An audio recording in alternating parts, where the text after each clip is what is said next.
Hello, you multi Moonbeam malt moments. It's a malt mention, and this only happens when you tune in to another whisky review from the bothy somewhere in the middle of the Irish Sea. And I'm Ralphie, by the way, in case we haven't met before.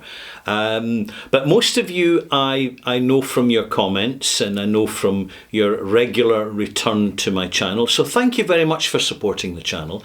I do apologise, by the way, if I've not been getting or not acknowledging at least the comments being left under the videos recently, but I have been very, very busy, so please be patient and bear with me. I try to get through as many as possible, to acknowledge some, but importantly to see if any spam is being left by chancers. And that happens. It's just the reality of being online, particularly with YouTube videos. And so this is Ralphie Review 1028, and I'm returning to an old favourite of mine, which I find to be a very useful basic single malt, very affordable, very available, and very consistent. And this is important. I want to be in a position where I go to a brand of a single malt whisky, and when I buy a bottle, it's not going to be an unpleasant surprise. I want to know that there is continuity in the quality that's being bottled batch after batch. So here's a bottle that I bought just after Christmas 2023. So we're now well into 2024, and I've been having a few sips from this bottle over the last 2 months, thoroughly enjoying it. The fill level, as you can see, hasn't gone down much. But the fact is, malt mates, I don't actually drink much volume of whisky. Certainly not what I used to. As time goes on, I pour less and make it last longer. And I recommend that you do the same. So let me introduce Anok from Knockdhu Distillery in Speyside. This is the 12-year-old. It's the entry-level basic edition, bottled at 40%. It is chill filtered, but as you can clearly tell from the colour of the contents of the bottle, there isn't much, if anything, in the way of E150 caramel colouring added to make it look darker and more yummy. So what do we have here? Oh, by the way, I better give credit to the malt mention before I go any further. Thank you to Jeremy Little for the malt mention. Thanks, Jeremy. Cheers, your good health. And your good health, malt mates, around the world and beyond. So I'm just letting this open up a little bit. I'm very familiar with it.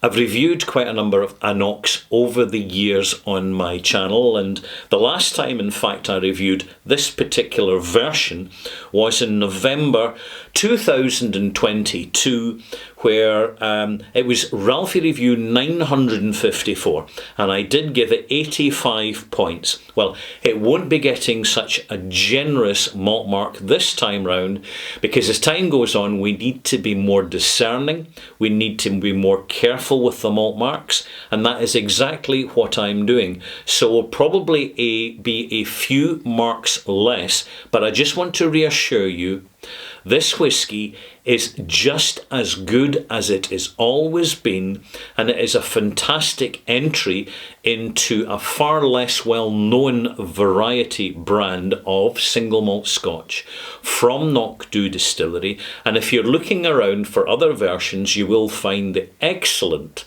18-year-old, and if you're lucky, you'll find the superb 24-year-old bottled at 46%. The 18's bottled at 46% unchill filtered, and there's also a peated version,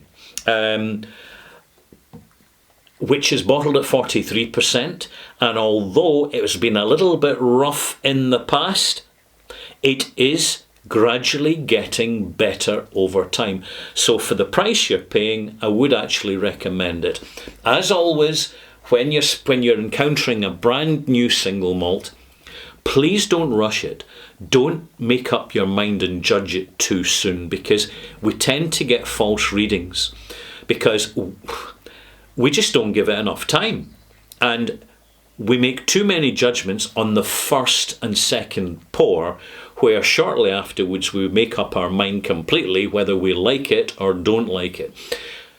All whiskies, no matter how they're presented, need time. They're not a fast guzzling spirit. They really aren't. This is a very good example of that. And I come back to this regularly because not only is it good value for money where I am and what I pay for it, it's even at its basic presentation and being unchill filtered, quite importantly, it's got a lovely sensation-rich flavour range.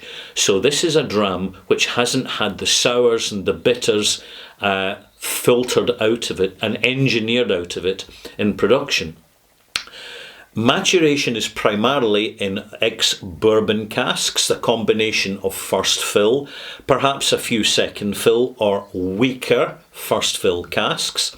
And you don't find it amongst the independent bottlers. So there you go. Now you know. Question is, how does it smell? Even at 40%, it's rich, toffee-ish, almost confectionery in the nose. You get that note of creme brulee, vanilla and icing sugar. But you also notice there's a sort of almost a bite in the nose, which is always an indicator that the sensation rich, the presence of bitter and sour, and perhaps a little bit salty, perhaps a little bit savoury, is quite prominent. And you find this as soon as you sip it neat.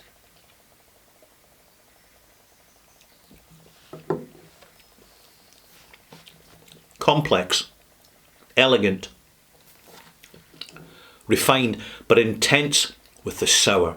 Delicious, soft, pickled grapefruit, grilled pineapple, sour notes. Completely unpeated. I'm going to add some water now, just short of a teaspoon, because it's at 40%. So I've added, there's the water's left, I've dripped it onto the barrel. So you can see I didn't add all 5 millilitres of water from the measuring spoon.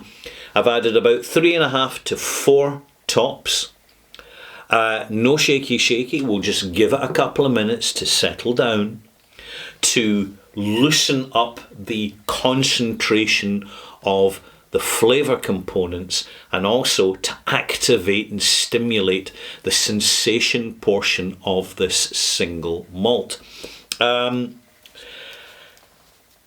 It's widely available, and the reason I'm reviewing this is because quite a number of whiskies I review, which are what's called integrity delivered, are whiskies that you'll easily find in the UK and you'll find across the United States and in many countries in Europe. But it tends to be the generic stable brands which travel further afield. So if you're in any of the South American countries, if you're in the Far Eastern countries, in the Asian countries, Vietnam, Cambodia, China, this is more likely the sort of whiskey you're going to see, because there's a lot more volume of it produced, and therefore it justifies the considerable costs of exportation.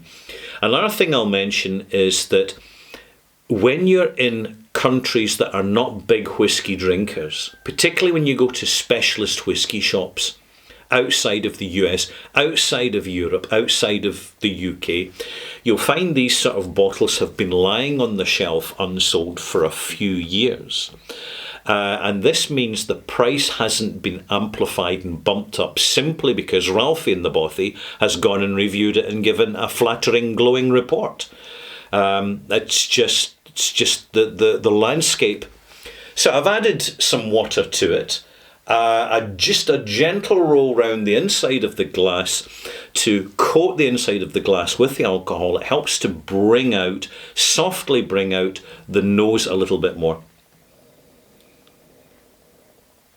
A delightful, fragrant, almost aromatic, herbaceous, grain-led biscuitine. We're talking sweet biscuit. We're talking shortbread rather than oatcakes. A delightful, fragrant, and slightly floral nose. The nose for a whisky has been at 40%, and goodness knows, if they bottle this at the distillery, if they bottled at 46% unchill filtered, it would be an absolute table turner. This brand would get a lot more attention because it's consistently well made and consistently well delivered into the market. This isn't a distillery which is relying on showmanship, Hollywood-style marketing dynamics. You don't get that from Knockdhu Distillery. And this is very refreshing for an experienced whisky drinker because means we don't have to navigate the disingenuous flannel and BS that you get in these bumped up brands, which can often disappoint when they fail to deliver on expectations. And the producers invite us to bypass our own experience, our own interpretation, using our own nose and our own taste buds, and just accept blindly what they're trying to indoctrinate us with. And it is propaganda, pure propaganda. We need to navigate past that. And this particular brand is quite refreshing in that there's minimal, pretentious, antagonistic marketing conversation going on out there. So, into the taste. Just a little. Hold it on your tongue. Don't let it go anywhere. Hold on to it. Delicious, fragrant lemon lozenges. Soft, creamy barley sugar notes. Barley sugar is really quite prominent here, but it's clean and clear. There's no ugly tannins in the finish. It's crisp, elegant, and very Moorish, I have to say. Many people will gravitate to Glenlivet or Glenfiddich when starting with a whisky. But I highly recommend, if you're just new to whisky, you've maybe been around whisky for a few years and you don't buy that many bottles, buy this. You will not be disappointed. I'm Ralphie and I'm just telling you, so's you know. Bit more, let's taste a bit more before I make any final judgments.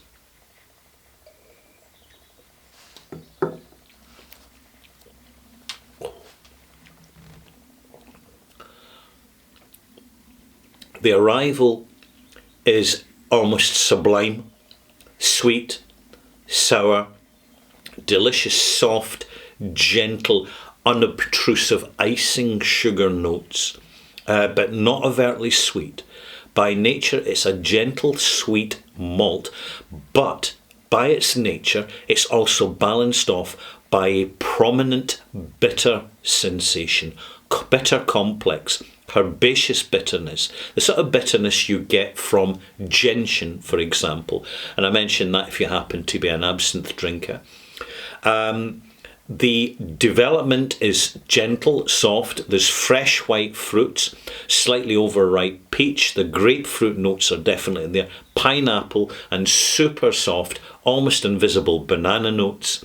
And then you get towards the finish, elegant, super soft, understated gingery notes, a little bit of really decent quality German, a Riesling wine towards the finish, and then this almost soporific ending that just keeps going because the mouthfeel, despite the chill filtration, despite the engineering of this malt, it has enough substance of character that it just keeps going.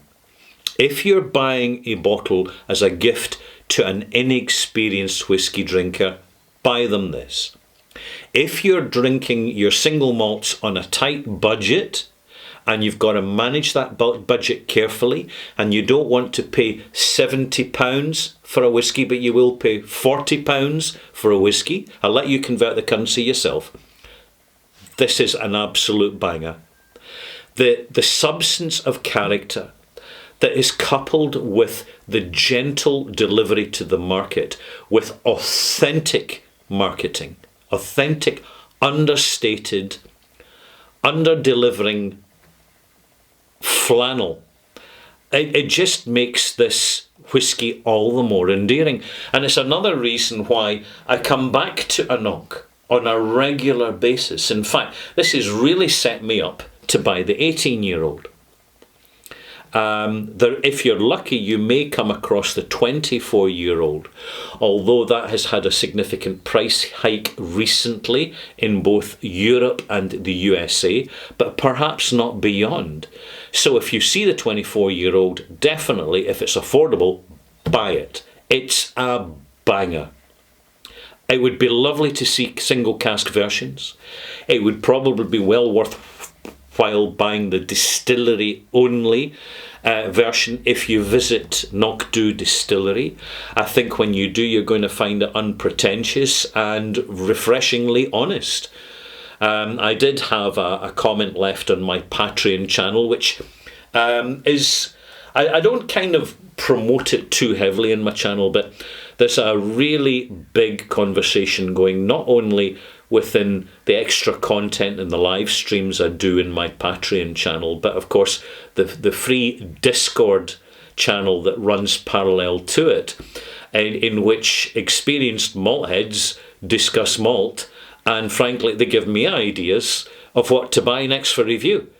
And it's just, it's a simply more concentrated and two-way version of what I do as a kind of one-to-one delivery here on my YouTube channel, ralphie.com. So moving on, what marks am I going to give this? I gave it 85 last time because it's unchill filtered. Because it is chill filtered. Let's rewind slightly in that one. Because it is chill filtered, because it is bottled at 40%, and inevitably that is going to cramp the delivery. It does. It always, always, always does. No matter what the experts say, it does. And if you're in the USA, you may get this at 43%, but it will still be chill filtered, but you're definitely getting a little bit more of everything. I'm going to give this 83 out of 100, and that is my malt mark. And there you have it, malt mates. There you have it. It's lovely to come back to this. I'd love to buy independent bottlings from the likes of Cadenheads and Signatory, but Anok is strictly an in-house brand. You only get official distillery-only versions. But I do wish, and maybe they will be listening, and maybe they'll pick up on the fact that certainly for a Speyside Whisky Festival, or for just once a year, just bottle a small batch, 12, even a 10-year-old, really proactively matured, ex-bourbon, works wonderfully well with bourbon, and bottle at 46% unchill filtered. And then let us find it, because we're certainly interested out in the maltosphere. Absolutely we are. Anyway, it's lovely to spend a bit of time with you. Hope you've enjoyed this review, and we'll see you for the extras. I can't tell you what the extras are going to be yet, because I haven't even made my mind up as to what I'm going to talk about. But be rest assured, Ralphie Review 1028 Extras is going to be an interesting little engagement, which will be there to enlighten, inform, and enhance your awareness of Scotch single malt whisky and, of course, other quality spirits. See you there.